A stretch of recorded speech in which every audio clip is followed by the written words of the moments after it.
So today's first two pages are from Richard Morgan's The Steel Remains, one of my favourites. I love this author. Richard Morgan is one of a number of British kind of hard science fiction writers, or started as kind of hard science fiction writers, with Peter F. Hamilton and Alistair Reynolds, who are also working in that space.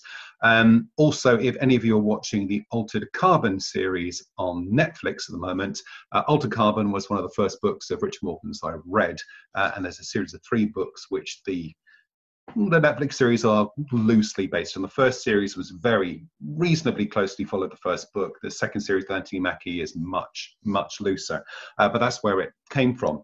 But this was a departure for him. This is kind of a high fantasy, sword and sandals type of affair. So it was very different. And I love fantasy, I love science fiction, to be honest with you, but I like that kind of sense of escapism.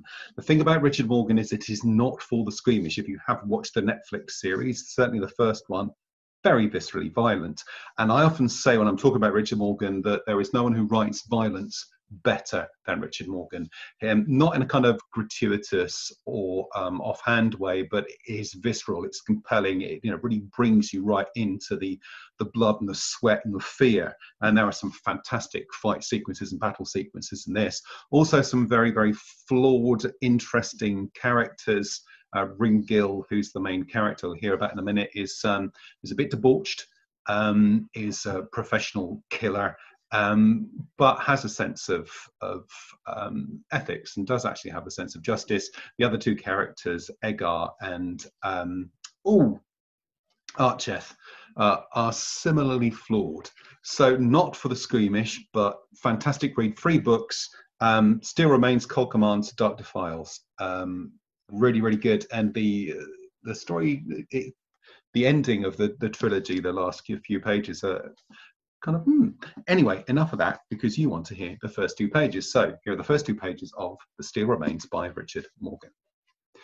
When a man you know to be of sound mind tells you his recently deceased mother has just tried to climb into his bedroom window and eat him, you only have 2 basic options.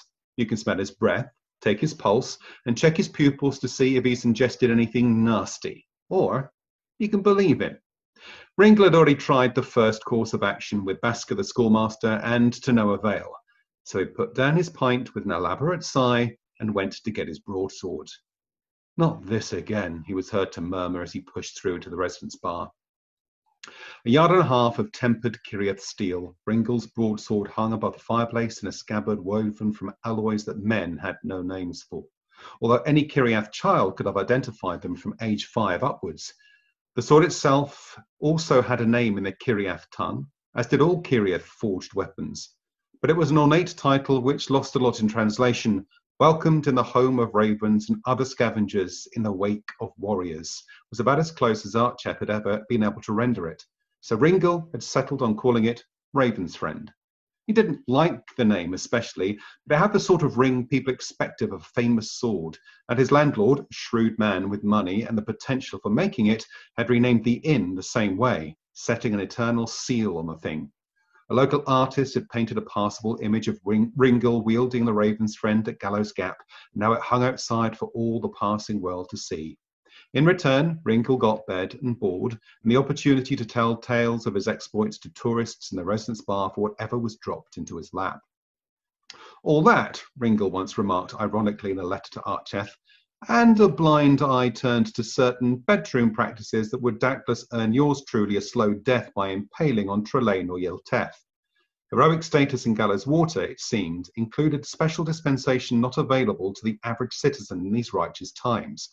Plus, he supposed, you don't go queer-baiting when your quarry has a reputation for rendering trained swordsmen into dog meat at the drop of a gauntlet. Fame, Ringgill scribbled, has its uses after all. Mounting the sword over the fireplace had been a nice touch, and also the landlord's idea. The man was now trying to persuade his resident celebrity to offer duelling lessons out back in the stable yards. Cross blades with the hero of Gallows Gap for 3 Empire-minted elementals the half hour. Ringgill didn't know if he felt that hard up yet. He'd seen what teaching had done to Bashka. Anyway, he dragged the Raven's Friend from the scabbard with a single grating clang, slung it casually over his shoulder, and walked out into the street, ignoring the stares from the audience he'd been regaling with tales of valor about an hour ago. He guessed they'd follow him at least part of the way to the schoolmaster's house. It couldn't do any harm if his suspicions about what was going on were correct, but they probably all cut and run at the first sign of trouble.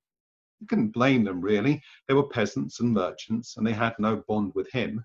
About a third of them he'd never seen before tonight. The introductory comment from the treatise on skirmish warfare that the Trelane Military Academy had politely declined to publish under his name. If you don't know the men at your back by name, don't be surprised if they won't follow you into battle.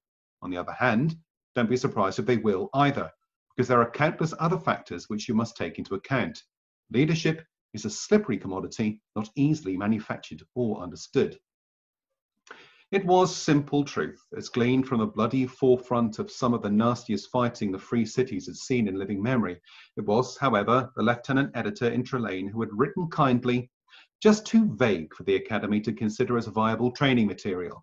It is this ambivalence, as much as any other, that leads us to decline your submission. Ringle looked at that last sentence on the parchment and suspected a kindred spirit. It was cold out in the street. Above the waist he wore only a leather jerkin with loose half-length sailcloth sleeves, and there was an unseasonably early chill sloping down the spine of the country from the Majak uplands. The peak of the mountains that the town nestled under were already capped with snow, and they reckoned Gallows Gap would be impassable before Padro's Eve. People were talking again about an Aldrain winter. There have been stories circulating for weeks now of high pasture livestock taken by wolves and other less natural predators, of chilling encounters and sightings in the mountain pass. Not all of them could be put down to fanciful talk. This, Ringle suspected, was going to be the source of the problem. Bashka, the schoolmaster's cottage, was at the end of one of the town's cross streets and backed onto the local graveyard. As by far the most educated man in the tiny township of Gallows Water, its resident hero excluded, Bashka had been handed the role of temple officiator by default, and the house went with the priest's robes. And in bad weather, graveyards were a fine source of meat for scavengers. So there's the first 2 pages of The Steel Remains by Richard Morgan. Great book, really love it. I've loved pretty much every book he's written, to be honest with you. He's a great favourite of mine. His most recent one called Thin Air, which I read last year, top notch. But like I said, not for the squeamish, not for the squeamish at all.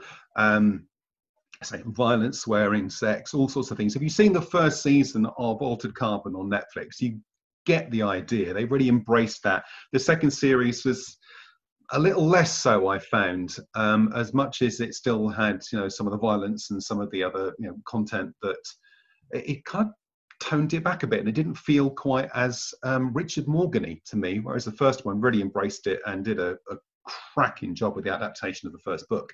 Anyway, thank you very much for watching. If you found it useful, by all means, or interesting, by all means, give it a thumbs up and subscribe to the channel if you want to see more of these kinds of things. Stay well, stay safe. I'll speak to you soon. Bye-bye for now.